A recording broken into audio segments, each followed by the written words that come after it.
Good morning, welcome to Morning Tea. I am Chanel Witten. I am your emotional blueprint practitioner. I give you the opportunity to allow your emotions to make sense.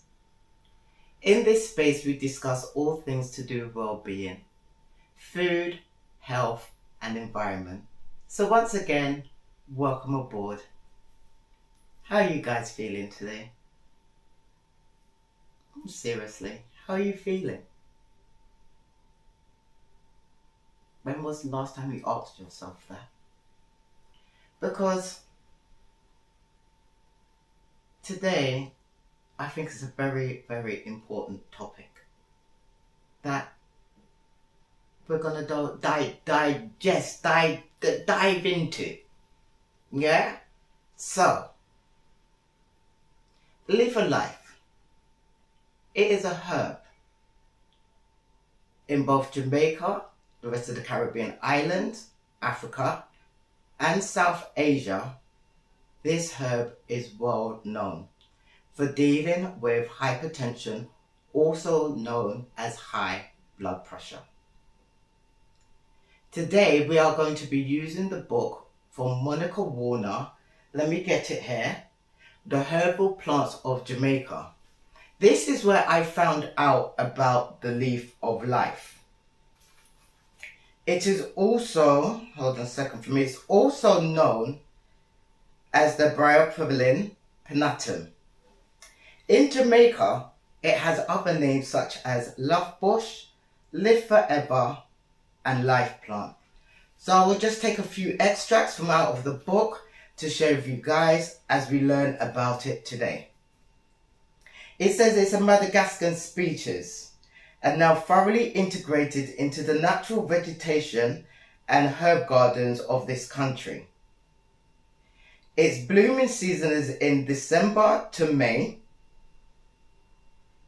These plants grow in the least favorable places, crumbling, arid hillsides. These herbs have a reputation of constant rebirth and rejuvenation, hence the basis of many local names and extensive medical use of the herb.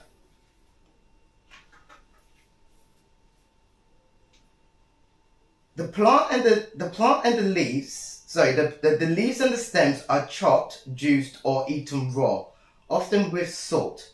This combination is felt to be primarily good for general well-being, asthma, bronchitis, colds, the gut, and hypertension. The leaf of life is also consumable as a tea also, which is good for things like your kidneys, your menstrual cycles. You can also have it used on you externally with warm leaves, crushed leaves, or leaves juice. When applied directly to things such as boils, cuts, and bruises. There are many more other elements in there that this plant can be used with. But for today with it, I just wanted to give you guys an insight to what this plant can actually do. Again, hearing about this bush and Jamaica, which is such a beautiful land. I don't even know if you've been there, especially up in the countrysides where the aroma is just so amazing. The views, the scents, just the natural living, the plantation. It's amazing. So actually being out there and immersed myself within it, as well as being grown up from that, born to Jamaican parents, grandparents, actually first generation Jamaican British as it's been installed. I've seen it from birth growing up, how these herbs and bushes can complement us having healthier lives. Even little simple things where they used to cut when they peel the oranges, they used to hang them up. Growing up when we was little, you used to see them hanged up, drying out. And then it's been used to make tea. So they have orange tea. And I used to drink orange tea growing up. My gran as well, such green fingers. It didn't matter whether she was in England or she was in Jamaica. Her garden, which I call her allotment, it was forever flourishing with so much different fruits and plants and vegetables and in abundance. So I'm just very used to growing up in and around natural beauty. So this is sentimental for me. Okay? So again, hearing about the leaf of life that has so much beautiful elements in it. And one of the main ones which we're talking about today is hypertension, which is high blood pressure. And we know, we'll share, if you don't know, hypertension is a silent killer. You can feel absolutely fine on the inside, feel going 10 to the toe on the inside. And then at this time, your brain, your eyes, your heart, your kidney, your blood vessels are under attack. And before you know it, you could potentially be in a hospital or worst case scenario, passed away because you've had a heart attack or a stroke. So if it's silent and we don't know that we have it, that the pressure's increasing within inside of us, the only way we're going to find this out is by going to the doctors and getting a check or having a home monitor, the home machine that you can actually use. But even with that said, you've got to remember that there are many factors that cause high blood pressure, such as genetics, family history, stress, inactivity, diet. That is just a few of them. I want to take this opportunity to let you know about our morning tea fact sheet. It gives you a more thorough breakdown of the discussions that we've had each week, because I understand that our time is quite limited at this moment in time of what I give to you. So it's just a time and a space for us to be able to get ourselves together, even if it's just once a week right now, to sit down, sip our tea, mind our business, while we focus on our well-being. So if that is you and you would like any additional information of any of the topics that you have seen each week, drop us a line and say more info, fact sheet. Again, more info, fact sheet, and we will get the relevant steps in place so that you can get it. Back to the show. Then we have to take into consideration that high blood pressure is not just about what we eat. High blood pressure also takes into consideration about society.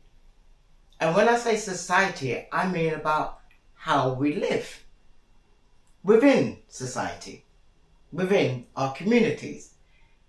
And now this got me here thinking, because it lets us know that salt alone or salty food is not one of the main reasons for high blood pressure. Or I should say, it's not the only reason for high blood pressure. Then what is it then? And who is it?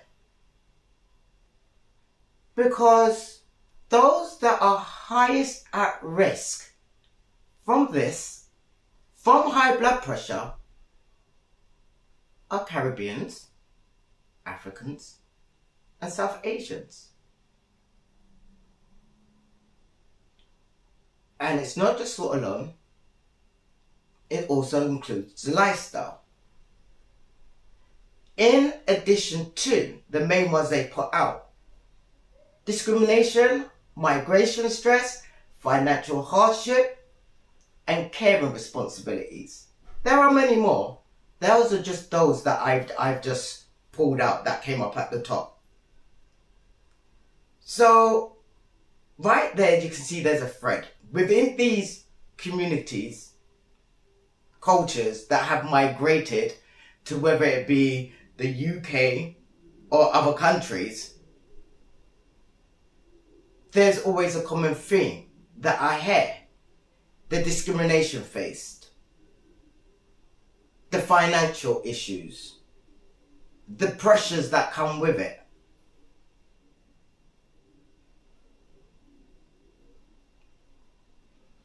So what is it about these communities? So, as I was there and I was thinking, and I'm researching and finding out all of these going on nhs.gov, going on WHO. One is who's the World Health Organization. The other one is the National Health Services, which is in the UK. And for some reason, Jasvinder Sangera came to mind. Read the book quite a few times. She is the author of Shame, and she's also an activist.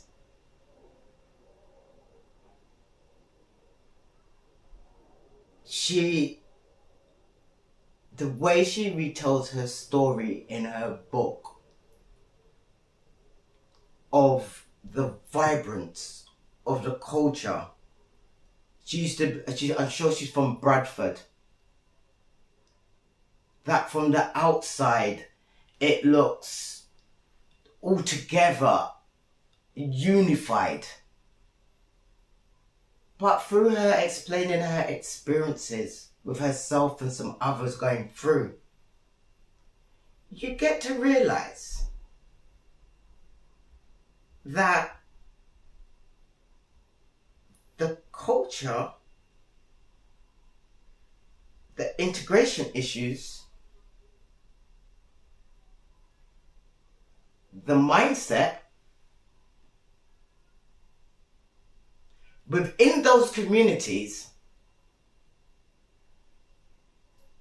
bring about a lot of toxic stress. Then I thought about Constance Briscoe. She's the author of Ugly. I've also read that a couple times as well. And it was just so uncanny, the familiarities, the parallels between the two stories of how these communities are yet so different but yet so alike.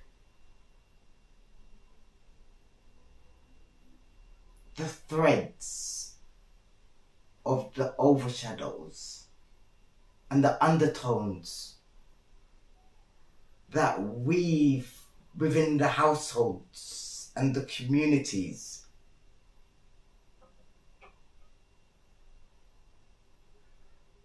Vast and narrow in the fact that a lot of similarities within the communities, within the households, but also a lot of differences as well. You see different operating systems, different structures within it. That makes me start to think that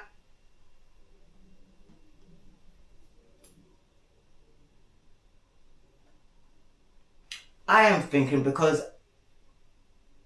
the way I'm replaying the books and the stories and the way of the similarities between these communities are communities that are highest at risk of a silent killer, which is not just by food alone, but by the toxicity that has come down from generation to generation, not taking the fact of the good. I'm not taking away the fact of the good. And this is what these books are highlighting, that they are vibrant. There is so much goodness to it. There's so much potential to it. But because of somewhat stubborn mindsets, it breeds unnecessary confusion, unnecessary stress that can potentially increase the chances of getting high blood pressure to end up in the hospital and potentially die. To me, that's serious. I don't know about you guys. Yeah? So then that brings me to another thing. Just because I have highlighted the Caribbeans, the Africans, and the South Asians of being highest at risk, it doesn't mean there's no risk to other ethnicities. So this high blood pressure affects each and every one of us. Because you might not have migration issues within your community. You might not have integration issues within your community or family. But I'm sure you still have things such as family stress, financial stress, relationship stress. These are all factors that raises your blood pressure, where you can feel absolutely fine on the outside. So high blood pressure affects everyone, not just for those that seemingly eat salty food. Do you know what I'd like to ask you right now? In your culture, do you see any form of similarities from the brief breakdown that I've given you from these books? Have you even ever read these books? Let me know, what is your take on them in regards to the challenges that faces these communities and their health? I'd really love to know. I'd really love to know. So, from today, I hope that you can see that the Leaf of Life has many healing elements to it.